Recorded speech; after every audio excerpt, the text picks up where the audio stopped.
Do we have a motion to adopt? So moved. Is there a second? Second. All in favor? Aye. I'll restate the agenda items. We have 3 items on the consent agenda. We have a fire chief's report. There is no unfinished business. Under new business, we have the truth and millage trim discussion, public input and approval, and we have dates for tentative budget hearing. Okay, at this time, we will open the floor for public input on non-agenda items.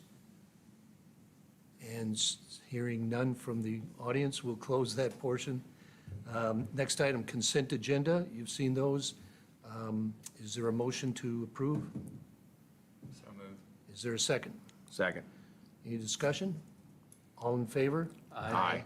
Opposed? Next item, fire chief report. Well, thank you, Mr. Chair. Good evening, commissioners, staff, community. It's my pleasure to bring to you my fire chief's report.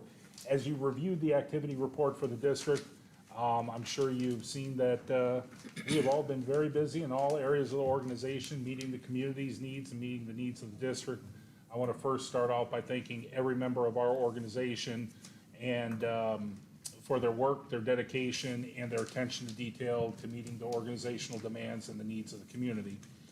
Over the last few months, our attention has been squarely focused on 2 things: planning for the district's future through our budgetary process, planning for fiscal year 2022 and 2023, and responding to the current year's fiscal challenges, which obviously we've all talked about several times, the inflationary economy and the impacts on wages for our members. The organization recently adjusted wages after the board gave us approval in May to request an opener with District 3, our largest collective bargaining agreement, and we have successfully negotiated and you have approved those wage increases. And we want to once again thank this body for giving us that authority and allowing us to make those changes, as it is mission critical that we continue to attract and retain the existing talent that we have in the organization. During this time frame, we also began negotiating with District 15, our battalion chiefs labor group, which is our supervisory labor group. For those of us that are maybe watching us on YouTube, the district has 2 distinctly different labor groups. District 3 is our rank and file, captains and below labor unit, and then our battalion chiefs labor unit, which is our supervisory labor unit. We began negotiating with them because their labor contract expires September 30th, 2022.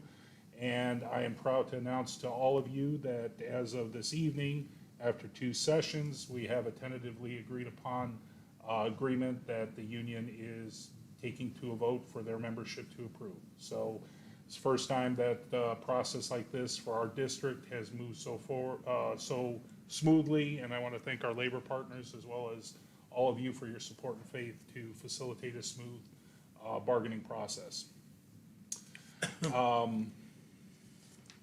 Moving over to human resources. Human resources with our human resource manager has been focusing in helping the district identify different ways to engage our employees in solving problems organizationally.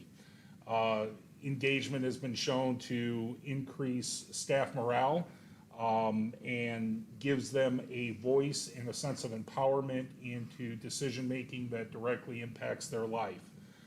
We have several committees and ventures that we have been working on, employee performance review, a safety committee, as well as a bunker gear committee. So we are trying to expand our realm of employee engagement so they have an active voice, not only in the district's future, but into things that directly impact them and how they perform their jobs to meet the community's needs.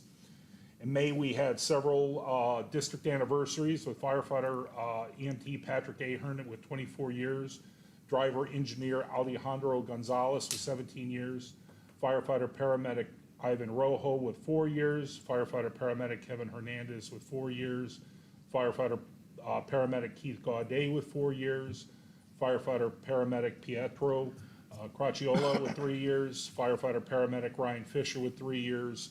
In June, we had our finance director Jane Thompson with 15 years. We had firefighter paramedic Darwin Adamus with 8 years, and life safety specialist Ben Knoll with 2 years.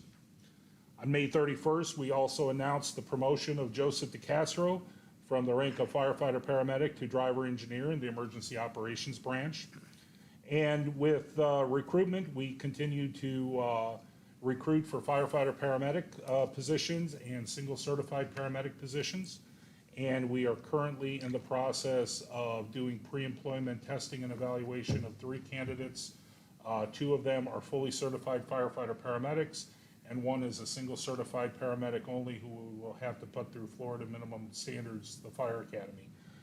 Both candidates I've met with personally, and I think they will be an excellent addition to our FMB fire family, as well as meeting the needs today, tomorrow, and well into the future of the community. Over in operations, the new fire station construction process and planning is moving excellently, thanks to the efforts of District Chief Scott Worth.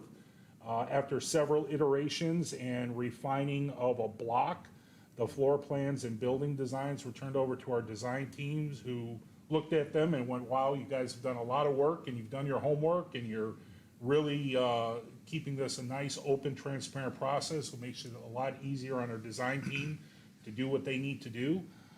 So I got an update this afternoon from Chief Worth, and we're expecting to see some, at least, drawings of that new facility concept within the next few weeks.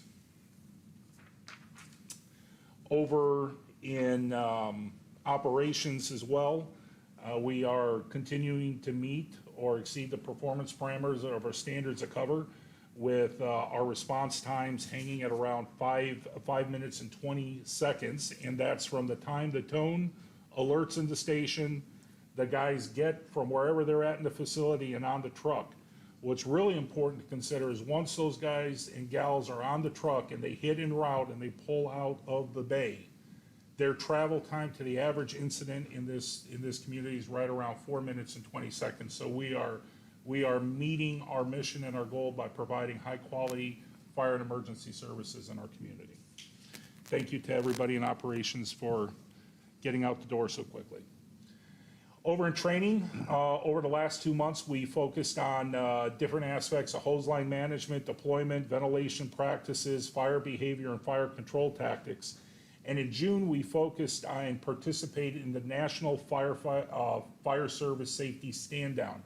That's a national effort that is hosted between the International Association of Fire Chiefs and the International Association of Firefighters, as well as the National Fire Academy, where we annually say everybody agrees to pause everything that's not essential, and we're going to focus on a specific safety topic for our emergency responders.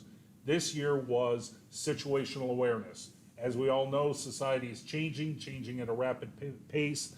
So we focused our training efforts during our safety stand down initiative on situational awareness, just not on the fire ground, but on emergency medical services, all types of incident responses. Over in the EMS division, we focused some of our training attention on pregnancies and delivering babies and post-care of a newborn, as well as any potential complications. We also focused as a team to get 2 of our newest members medically credentialed to hit the streets as a full functioning paramedic. So I'd like to congratulate firefighter Jesse Miranda and Brandon Poolhall on reaching this goal. We're very proud and we expect big things from them. Health Services, Chief Kraus assisted me in launching a new community AED initiative.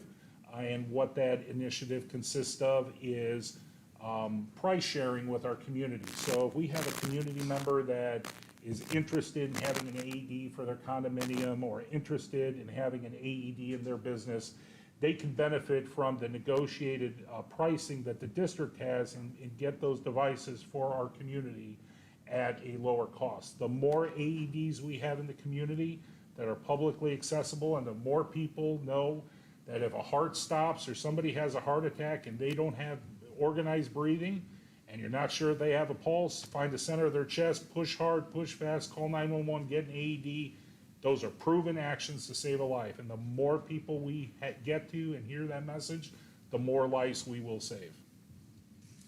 Over in support services, we've had a lot of facility maintenance activity going on, including the cleaning of flooring at Station 32 as well as headquarters. We recently had a visit from some firefighters, a group of firefighters from St. Pete Beach Fire Rescue that came down to look at our Fire Station 32. And they walked in and they were amazed, not only at how well-maintained that building was, but how clean that building was, you know, from the crew quarters to our administrative office to the apparatus floor, and that's a team effort. And thanks to Trevor, thanks to the folks in the streets that live there every day, thanks to our leadership team for making that a priority and safeguarding that investment our community makes. Chief Arminger is reaching around his 11-week mark as an assistant fire chief, and he has certainly hit the ground running, taking the ball and leading several initiatives, new firefighter orientation and onboarding. He's also got a hand in the new district mentorship program, which is a concept where we are all going to work together from my level all the way down, and we all have a vested interest in the success of new people that we hire. So we're building a mentorship program. Chief Arminger is taking a principal role in development of that program. He's also been overseeing our bunker gear committee. It's time for us to review and introduce new bunker gear as ours is reaching its expiration date. He's taken a very active role in leading that committee to evaluate new technology and what's right in our environment. Chief Arminger, his first executive level task that he was assigned was overseeing the coordination and planning of our first promotional ceremony, which we had on June 11th that all of you attended. Thank you so much for carving time out of your day for that. Turned out to be a huge success. We got a lot of positive comments from our partners at the town, as well as the community members and our staff. They all thoroughly enjoyed it, and we were able to introduce some key points of fire service tradition in a very positive manner. Over in finance, the topic has been, besides budget, is reimbursements from FEMA for COVID. The district received $13,149 from FEMA. However, COVID-19 related overtime totaling $128,238 was denied by FEMA, but Jane has aggressively taken the lead and is working with some outside consultants to appeal that decision, and our fingers are crossed, but I think we have a pretty good chance. June 1st, sorry about that, I lost my place. The firefighter supplemental compensation program, this is the program that the state compensates firefighters for their advanced degrees if they get anything. We received in the first quarter of 2022, 18% less than what we anticipated, and we didn't receive any funds from that compensation fund for the fourth quarter of 2021. And that required the district to make up the shortfall to the amount of $8,246. Not a lot of money, but until the statutes and the legislature changed the funding mechanism, we could probably anticipate a slight deficit in the funds that we received to make that difference up moving forward. Over in the life safety branch, we've had a lot of activity with permitting and inspections and new vacation rentals, but things that really stood out that the team really enjoyed was on May 1st, the life safety branch set up a tent at Taste of the Beach. They had a great day of community interaction and risk reduction, teaching people CPR, and we even got to meet some future firefighters, hopefully at Fort Myers Beach, who got to put on kids' gear and to get pictures with some of our guys that came down. So we started recruitment very early in this organization. So also, I'd like to recognize Craig Kaufman over there sitting in the corner. Craig has defined the word hitting the ground, a phrase, hitting the ground running. Craig has oversaw several initiatives and several vulnerabilities that he has shored up, and I just want to thank him for his work. He's been doing phenomenal, and he's a great addition to our team, so thank you for that. We have seen, as you see in the report, increase in the number of fire inspections, as well as the amount of plan reviews for our partnership agreement with San Carlos Park continue to grow and escalate. There's no workload implication. Our part-time plan reviewer is happy to do the work, and he's doing fabulous work, and we're happy that we can help that community ensure that they have a safe built environment. Finally, with life safety for upcoming district events, I'm proud to say that we have received the preliminary permit application for the Roar offshore boat races, and the final date is yet to be determined, but they are in the permit process, and we are expecting this process to go very smoothly and another happy, safe event. And I'll conclude my report today with a summary statement. So over the last 10 months, I can't believe it's coming up in 10 months here shortly that I've been your fire chief and the community's fire chief. And a lot of community members, a lot of staff members have asked me, you know, Chief, what's your visions? What's your goals? What's your objectives? And my visions and goals, as you guys all know, because we have talked and we've talked as groups, my visions and goals range from district financial sustainability, long-term sustainability, operational excellence and efficiency. But I wanted to craft a summary statement that I could sum it up in a couple words. And the summary statement I landed on is people first.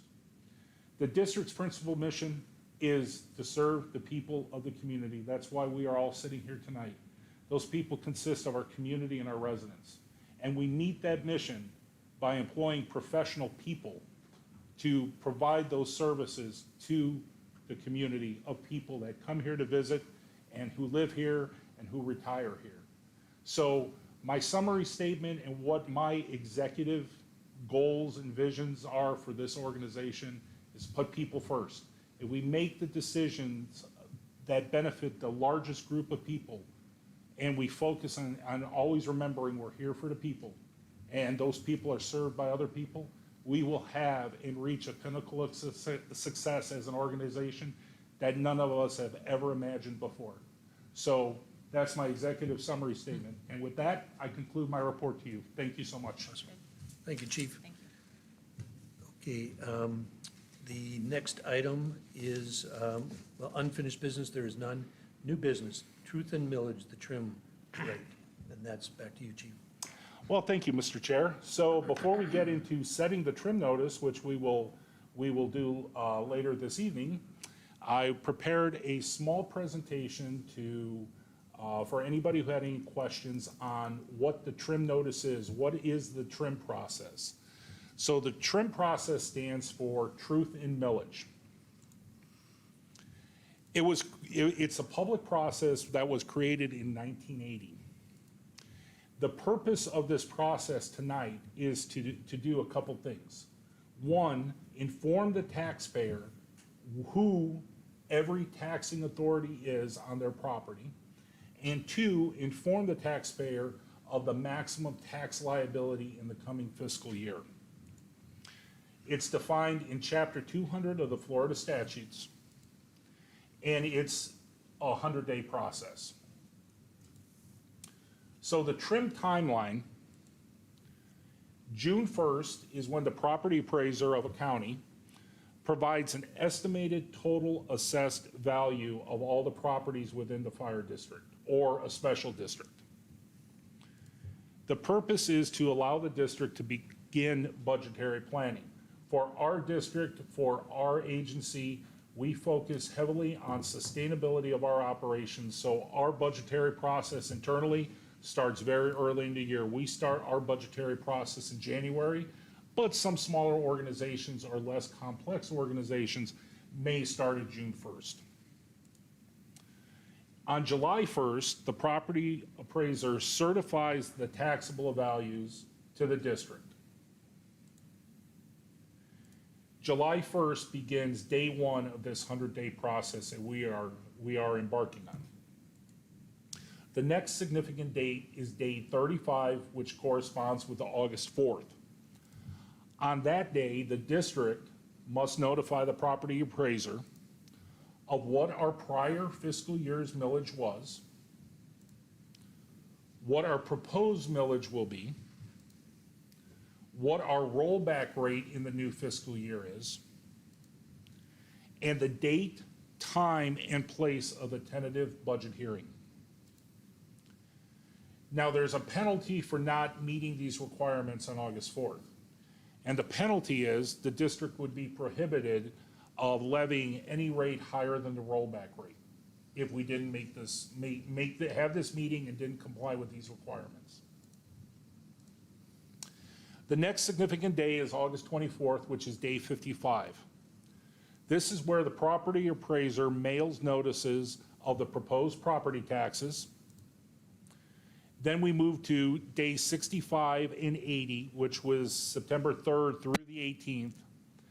And specific district actions in this time period are, we conduct a tentative budget and millage rate hearing. That date for that meeting, which we will set later this evening, is published on the trim notice from the property appraisers. And then we move to day 81 through 95. Within 15 days, the district must advertise its intent to adopt a final millage and budget and provide public notification consisting of a notice of final budget hearing and a budget summary advertisement. And then the district concludes this process by holding a final millage and budget hearing, which culminates in adoption of the new fiscal year budget. Now let's talk a little bit about our trim notice this evening. So our rollback rate for fiscal year 2022-2023 is 2.646 mils. Now the rollback rate will provide the district with the exact same amount of revenue as fiscal year 21-22. Overall, we're projecting out approximately a 3.9% increase in our overall operational costs. And at the rollback rate, the district can sustain operations with a slight projected budgetary deficit. However, it does a lot of things such as not planning for a new facility. It's going to impact our emergency service delivery models. It doesn't adequately account for planning into the future for the new facility that we've been working so hard towards. The rollback rate really represents sustainment of basic district operations.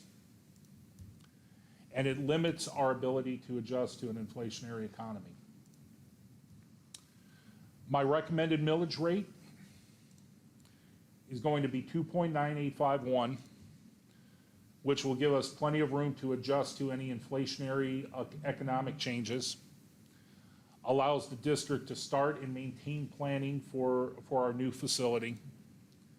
It allows for the district to increase its emergency service delivery model when operationally necessary, and allows the district to meet some of its strategic objectives and goals from our adopted strategic plan.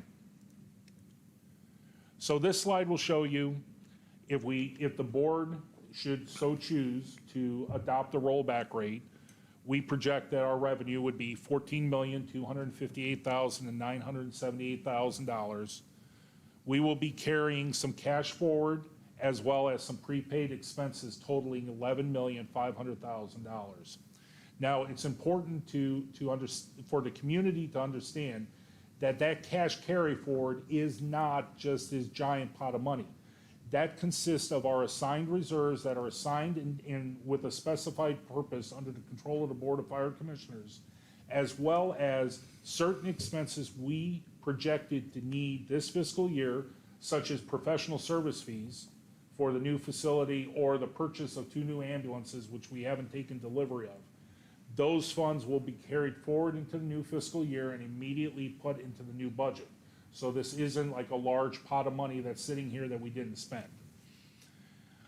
Our projected reserve balance at the rollback rate is 8.990062 with a slight budgetary deficit of approximately $10,000. At the recommended rate of 29851, we would bring in approximately $15,965,487. Our cash carry forward projection remains the same, our operating expenses remain the same, and so do our district reserves. However, we do project that we would have some unallocated funds at the end of that fiscal year, which the board could elect to fund some of our new reserve savings goals that I have brought forward in the preliminary budget. Or you can elect to put all of that unallocated money into the Station 31 construction fund if you provide me authorization to create that fund. And with that concludes my presentation on the trim. Can I answer any questions for you?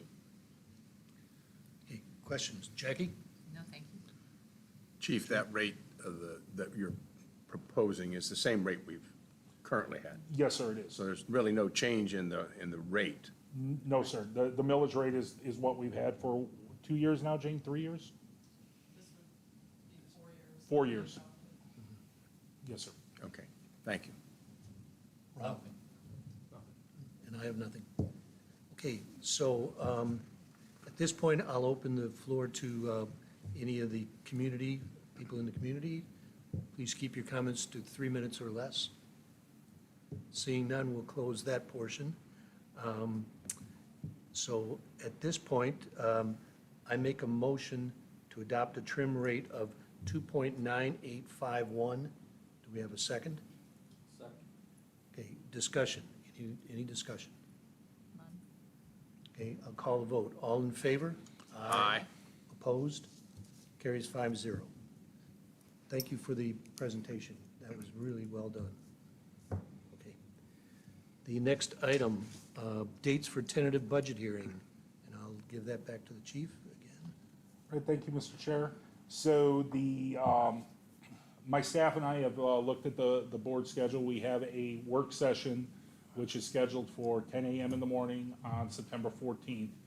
Based on what we anticipate needing to come before the board, there's a high likelihood that we would request your permission to cancel that work session meeting at 10 in the morning because we just don't have anything projected to fill a work session agenda. So what staff's recommendation and my recommendation would be is that we set our tentative budget hearing for September 14th, 2022 at 5:15 p.m. in this room. We have confirmed availability of this room to hold our tentative budget and millage rate hearing.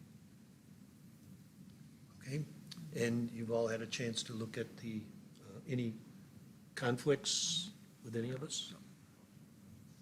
No? Okay, do we have a motion? I'd like to make the motion. I'll make a motion that we set the tentative budget hearing date for September 14th, 2022 at 5:15 p.m. at the Public Library in Fort Myers Beach. Okay, do we have a second? Second.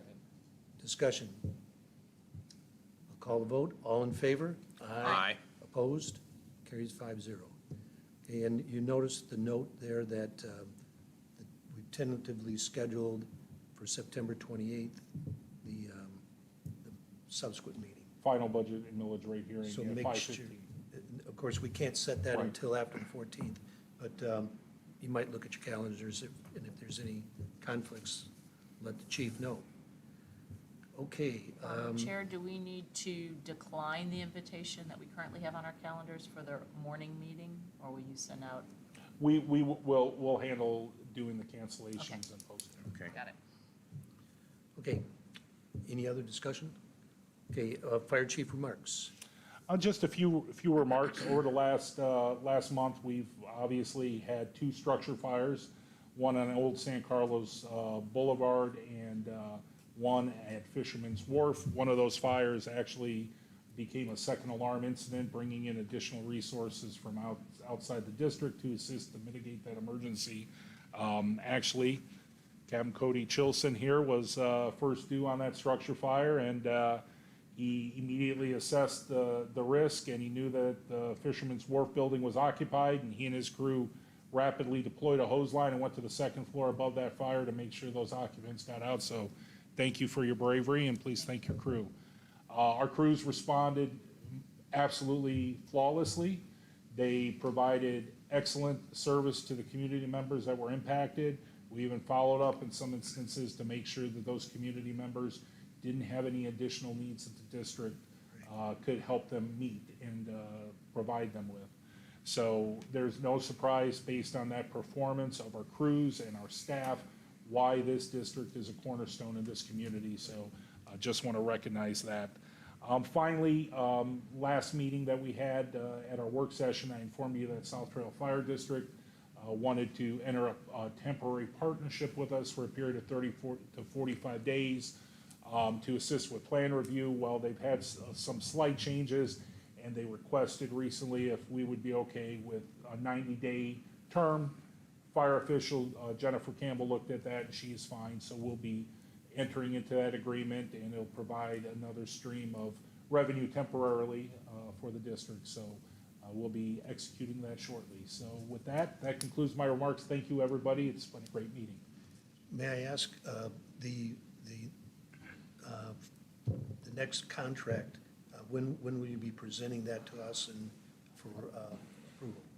I will be, so I've got unofficial word that it looks like a positive union vote has occurred. So if that is the case, once I get the notification officially from Local 1826, I anticipate bringing that and other administrative chief officer salary adjustments to you at the work session scheduled on August 10th. August 10th. Okay, thank you. Thank you. Okay, next item is commissioner remarks. Ron, would you care to go first? Yeah. Congratulations on that contract. I'm surprised, to say the least, but it's good. Also, the two recent fires, particularly the one on Old San Carlos, that was a really nice stop. Thank you for all the tax information. That's all. Okay, Jackie? Great job on the contract. Thank you to everyone for getting that done so quickly. It's impressive when folks work together, things happen, so that's great. To Cody, those are personal friends of mine in the Fisherman's Wharf, and they did reach out to me afterwards and said they feel very strongly that had you and your folks not responded as quickly and efficiently as you did, that they might not be here today.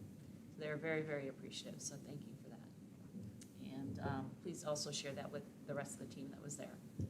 And I think that's about all.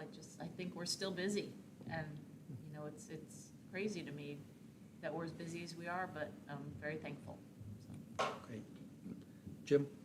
I second what's been said, particularly about the ability to get the contract accomplished. And it takes two to make that happen. So I appreciate the hard work on your part, but I also very much appreciate the hard work on the part of our labor partners there to come to an agreement so quickly. So that's great for the district. I also wanted to thank Commissioner Ron for getting us the opportunity to go take a look at Margaritaville. We had a hard hat tour on last Saturday, and it's very impressive how that's coming along. We got to see from the sort of the inside out how that building is being put together. So I appreciated that very much. Enjoyed it. That's all. Thanks. Thank you. John? Again, Mayor, what everybody also said, great work by Captain Cody's team on the fire and the hard work they do every day. It's always, I think, understated how much good work's done in the district that we really don't see. Those types of things tend to highlight the expertise these folks have. Certainly appreciate it. Good work on the budget and getting us to a trim rate that's a good point for us to sustain current operations and look to our future. And certainly appreciate all the hard work you and the team doing that. Okay, thank you. I also want to thank Ron, or Commissioner Fleming for setting up that meeting. I want to thank Tom Torgerson for and his staff for spending the time with us to look around there. Really nice place. I'm going to start saving up some money so I can book a room there, but it's really going to be nice. So thanks, Ron. The other thing is, the chief and I got a chance to meet Dr. Tracy Kohler. She's the new principal at Fort Myers Beach Elementary, and very impressive person, and she wants to reach out to the community and make sure that the school becomes more a part of the community, so we certainly embrace that. So anyway, I think we're going to see great things from the school and from her, so anyway. And of course, I also agree with all the other things that have been said here tonight. Okay, I have nothing else. If there's nothing else, this meeting is adjourned. Thank you. Thank you.